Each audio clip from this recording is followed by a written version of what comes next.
그들이 여리고에 이르렀더니 예수께서 제자들과 허다한 무리와 함께 여리고에서 나가실 때 디메오의 아들인 맹인 거지 바디메오가 길가에 앉았다가 나사렛 예수시란 말을 듣고 소리질러 이르되 다윗의 자손 예수여, 나를 불쌍히 여기소서. 많은 사람이 꾸짖어 잠잠하라 하되 그가 더욱 크게 소리질러 이르되 다윗의 자손이여, 나를 불쌍히 여기소서. 예수께서 머물러 서서 그를 부르라 하시니 그들이 그 맹인을 부르며 이르되 안심하고 일어나라. 그가 너를 부르신다. 맹인이 겉옷을 내버리고 뛰어 일어나 예수께 나아오거늘 예수께서 말씀하여 이르시되 네게 무엇을 하여 주기를 원하느냐? 선생님이여, 보기를 원하나이다. 가라. 내 믿음이 너를 구원하였느니라. 하시니 그가 곧 보게 되어 예수를 길에서 따르니라. 오늘 본문 마가복음 10장 제목은 예수를 따르니라입니다.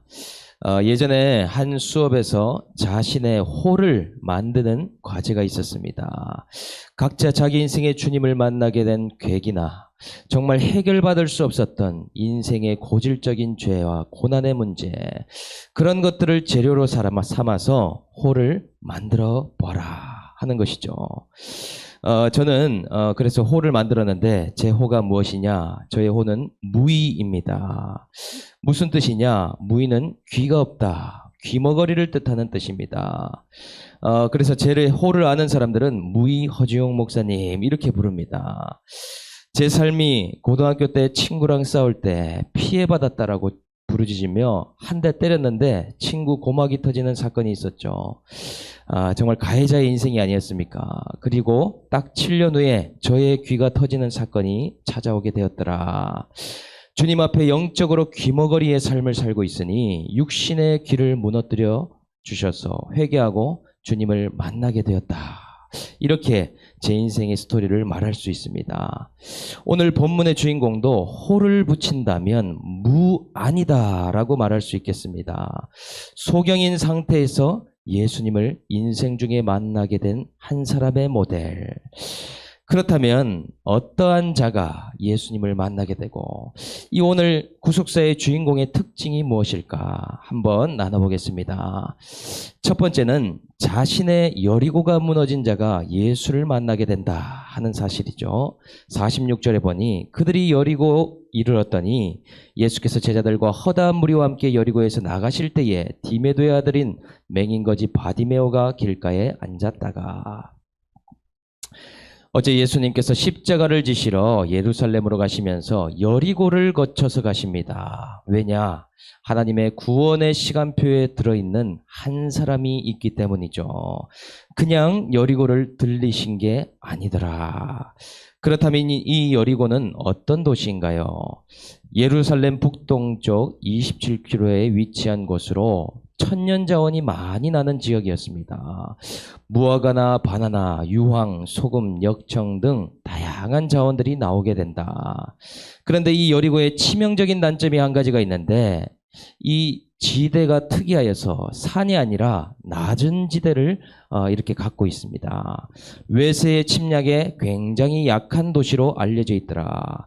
그만큼 성을 강하게 쌓지 않으면 침공당하기가 너무나 쉽다는 사실이죠. 그래서 구약에도 우리가 잘 아는 유명한 일화가 있지 않습니까? 여호수아가 가나안 땅에 진입하면서 여리고성을 매일 돌다가 7째 날 7바퀴를 돌고 소리 지르는 적용으로 성읍을 무너뜨렸다 하는 이야기죠. 이러한 여리고에 예수님이 방문하시면서 허다한 무리들이 예수님을 따르고 쫓았다라고 기록하고 있습니다. 그런데 아이러니한 점은 오늘 구속사의 주인공은 이 허다한 무리가 아니라는 점이죠.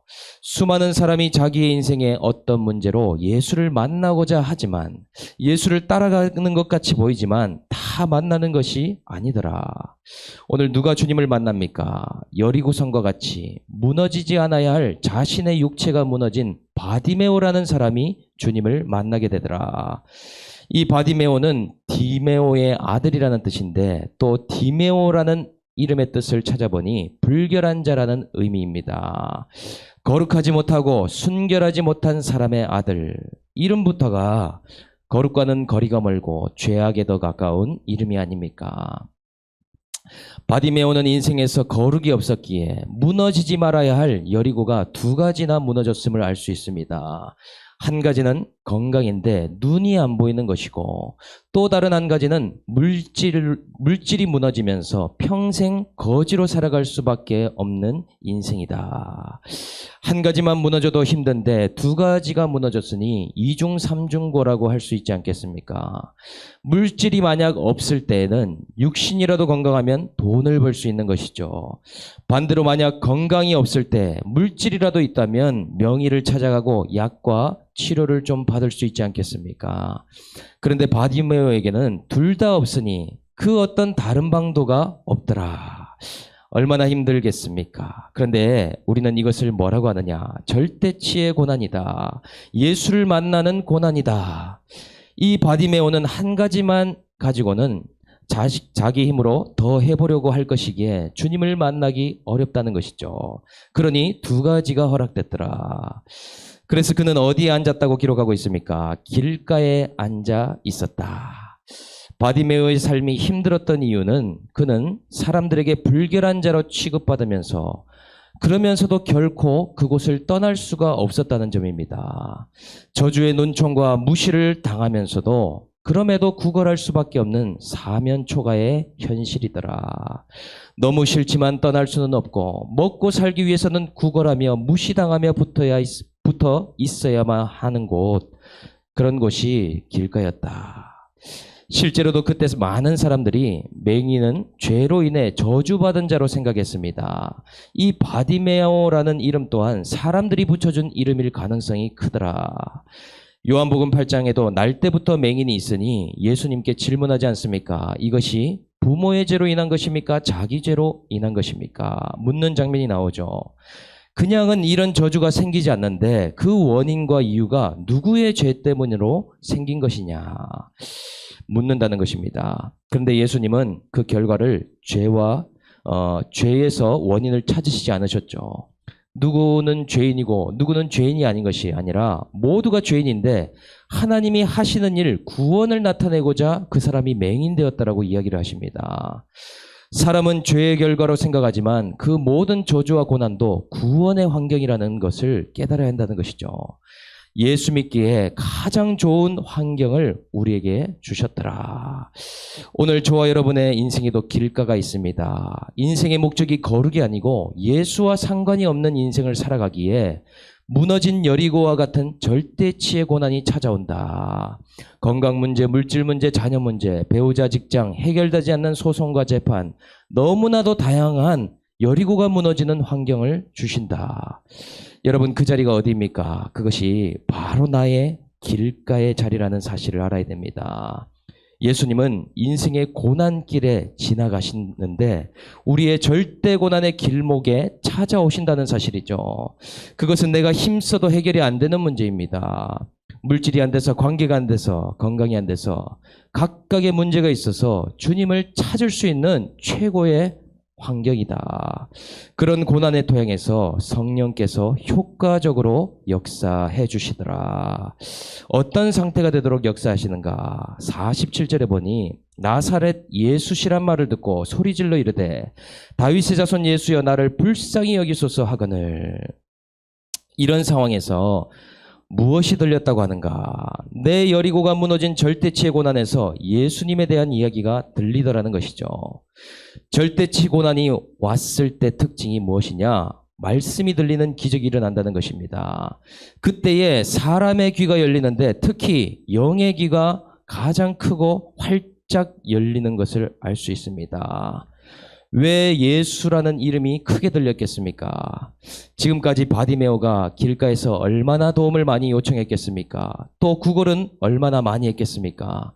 사람들에게 도움을 구해보지만 그때뿐 그것이 결코 근본적으로 해결해 줄 수 없다는 것을 깨닫게 되었죠. 도와줘도 생색내는 사람, 마음에 안 든다고 욕하는 사람, 심지어 돈을 쥐어주면서 재수 없다고 침뱉는 사람, 얼마나 다양했겠습니까? 그런 절대치 고난이 될 때 예수의 소문인 말씀이 들려지게 되더라는 것이죠. 그것이 성령이 역사하는 증거입니다. 그런데 오늘 바디메오에게 귀가 열리고 그냥 끝나는 것이 아닙니다. 귀가 열리고 나면 반드시 또 열리는 것이 있는데 입이 열리는 사실을 우리는 주목해 볼 수 있더라. 뭐라고 돼 있나? 예수시라는 말을 듣고 그 다음은 소리질러 이르되 다윗의 자손 예수여 나를 불쌍히 여기소서 하거늘. 말씀이 들리게 되면 기도의 내용과 방식이 달라지게 됩니다.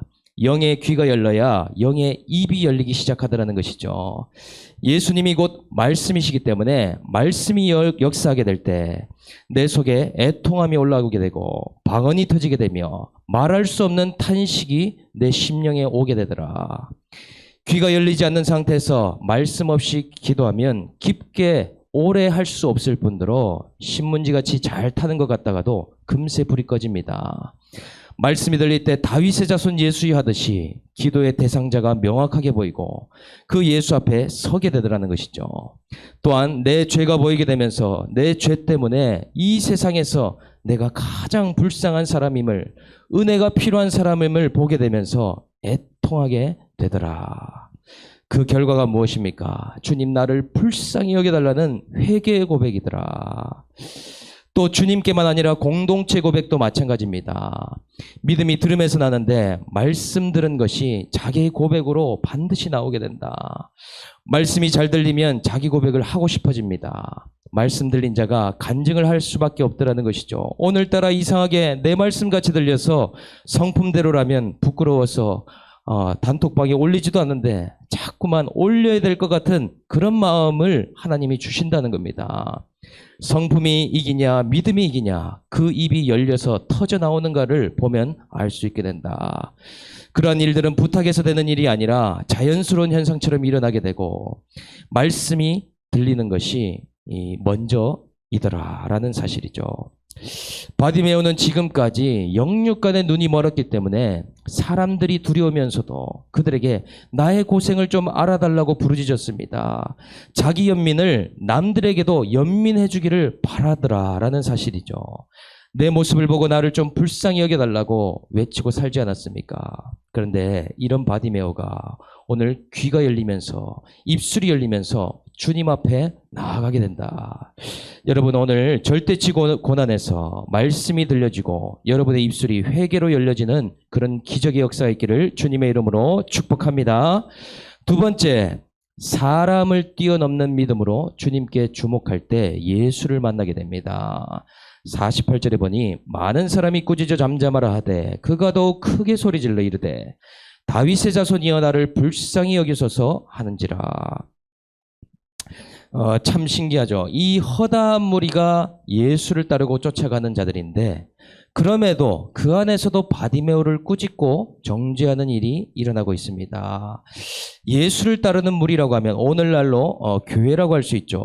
구성원들을 보면 누가 있습니까? 제자들을 중심으로 예수를 따르는 많은 여인들과 인생에 문제 있는 수많은 사람들, 주변 상인들, 그 밖에도 세리, 창기, 바리새인, 서기관, 열심당 등등 다양한 사람이 따르고 있죠.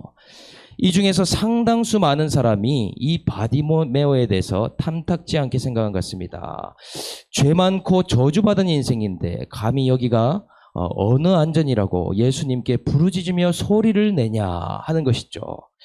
자신들이 예수님을 따르기도 바쁜데 그리고 주님도 지금 너무 바쁘신데 소경아 니까짓 게 뭐라고 네가 시간을 뺏고 방해하느냐 피해주지 말고 잠잠하며 썩 꺼지라 라고 이야기하는 것입니다. 그렇다면 예수님을 따르는 사람들 모두가 각기 저마다 자신의 가치관, 윤리도덕이나 신념들을 가지고 있죠. 그리고 맹인에 대한 편견과 고정관념을 갖고 있습니다. 그것이 어떻게 나타나느냐? 그를 꾸짖는 모양으로 나타나더라. 예수님의 마음을 더 잘 아는 것처럼 대변인의 역할을 하고 있는데 사실은 그렇지 못하더라는 것이죠.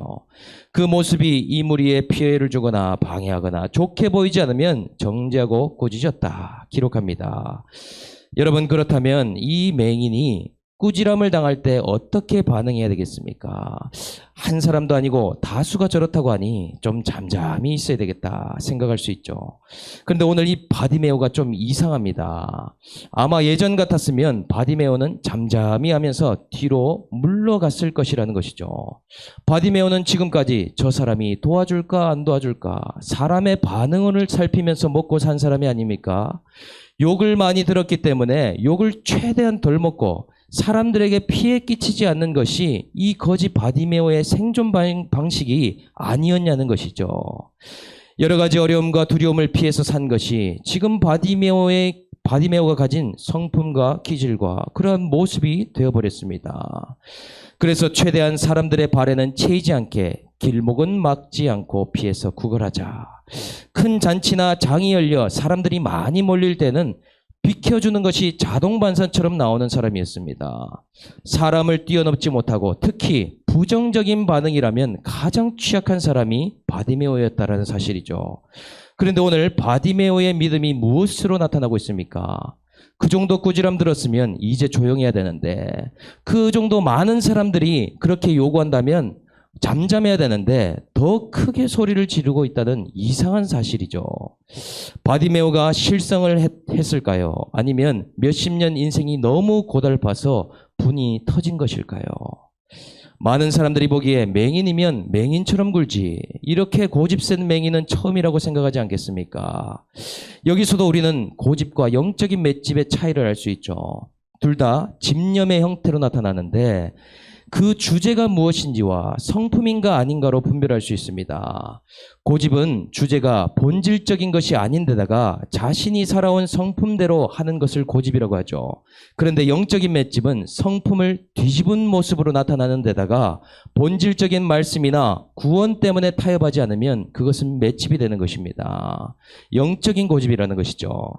오늘 바디메오가 그렇죠. 사람들의 부정적 반응에도 믿음이 맷집이라는 모양으로 나타나고 있습니다. 사람들의 눈치를 보던 자가 꾸지람에도 요동치 않고 있더라. 사람에 대한 두려움보다 예수님께 대한 간절함과 그분에 대한 경외심 때문에 시선이 고정되고 있더라. 그렇다면 이 양쪽의 측이 의견이 다른데 예수님의 생각이 중요하지 않겠습니까? 이 무리의 전체 의견이 다 다를 텐데 예수님은 어떻게 생각하시는가? 49절에 예수께서 머물러 서서 그를 부르라 하시니 그들이 맹인을 부르며 이르되 안심하고 일어나라. 그가 너를 부르신다 하매. 예수님을 대변했던 사람들의 생각과 예수님의 생각이 많이 다른 것을 알 수 있습니다. 거의 정반대라고 할 수 있는 것이죠. 무리들은 이 맹인에게 쓸 시간이 1초의 시간도 아까울 것처럼 이야기를 했는데 여리고서의 메인 주인공이 바디메오인 것처럼 주님은 대우하고 계십니다. 그를 불러오라고 하시는 것이죠. 허다한 무리의 시간을 다 쓰면서도 오늘 바디메오를 찾고 계십니다. 바디메오가 그렇게 소리 질렀는데 예수님이 대답을 안 하셨다면 얼마나 힘들었겠습니까? 그런데 안심하고 일어나라. 그가 너를 부르신다. 이렇게 얘기를 합니다. 그때에 바디메오가 어떻게 행동합니까? 50절에 맹인이 겉옷을 내버리고 뛰어 일어나 예수께 나아오거늘. 그때에 오늘 바디메오가 어떻게 합니까? 바디메오의 신앙의 순서가 귀가 열린 후에 입이 열리게 되었고 그 다음 행동으로 연결되는 것을 알 수 있습니다. 어떤 행동인가? 한 가지는 먼저 겉옷을 내버렸다. 우리가 많이 들었듯이 겉옷은 자신의 전 재산과 같을 만큼 귀중품이자 생존의 필수품이라 할 수 있습니다. 팔레스타인 지역이 일교차가 심하고 겉옷이 없으면 특히 광야의 밤을 버틸 수가 없어 생명의 위험이 되더라. 그리고 그때 당시 겉옷은 그 사람의 신분증이자 그 사람 자체, 분신과도 같은 것입니다. 우리가 예수님의 옷자락을 만진 혈류병 여인을 잘 알고 있죠. 예수님 자체를 만진 것과도 같게 그 시대 사람들이 생각했다는 것입니다. 이것을 내버렸다는 것은 자신을 내어 던졌다는 것이고 자신의 모든 것을 던져버렸다라는 사실이죠. 정말 이해할 수 없는 행동이지만 예수님을 따른 제자들도 이와 비슷했습니다. 누구는 배를 버리고 누구는 그물을 버리고 누구는 세관을 내려놓고 주님을 따르지 않았습니까? 그리고 이어서 맹인이 한 행동, 두 번째는 뭡니까? 뛰어 일어나 예수께 나왔다. 이런 기록이 있지 않습니까? 우리는 이 말씀을 아무렇지 않게 당연하게 읽습니다. 예수님이 불렀으니까 너무 기쁜 마음에 예수님께 나아갔구나. 이 정도로 생각하죠. 그런데 이 행동이 얼마나 대단한 행동이냐. 맹인은 지팡이를 의지하거나 옆에 사람을 의지하면서 움직일 수밖에 없는 사람입니다. 눈이 안 보인다는 것은 행동하는 데 있어서 아주 조심스럽고 주변 소리에 주의하면서 환경에 의식하면서 움직여야 하는 핸디캡이 있죠. 그런데 지금 이 소경이 어떻습니까? 제정신인지 아닌지 뛰어 일어나 예수께 나아갔다. 이렇게 움직이게 될 때 눈이 안 보여서 넘어질 수도 있습니다. 사람과 부딪힐 수도 있고 잘못하면 사물에 부딪혀 다칠 수도 있습니다. 그런데 뛰어 일어나갔다면 이것은 소경의 인생에서 가장 적극적이고 대범한 모습 아닙니까? 소경이 할 수 없는 행동을 지금 하고 있더라. 믿음이 나타나는데 사람을 뛰어넘고 겉옷에 물질을 뛰어넘으며 눈이 안 보이는 핸디캡의 환경을 뛰어넘는 그러한 모습이 오늘 나오고 있다. 저와 여러분들이 믿음 생활하면서 뛰어넘지 못하는 것이 있습니까? 사람입니까? 물질입니까? 환경입니까? 어떠한 핸디캡입니까? 여러분 오늘 주님이 부르실 때에 그 뛰어넘지 못하는 한 가지를 말씀이 들림으로 넘을 수 있기를 주 예수의 이름으로 축복합니다. 세 번째는 가장 근원적인 문제를 구할 때 예수를 만나게 된다. 51절을 보겠습니다. 예수님께서 내게 무엇을 하여 주기를 원하느냐? 맹인이 물으십니다. 맹인에게 물으십니다. 이 질문도 좀 이상하죠. 딱 봐도 눈이 안 보이는 맹인인데 예수님이 왜 무엇 하여 주기를 원하느냐 질문을 하실까?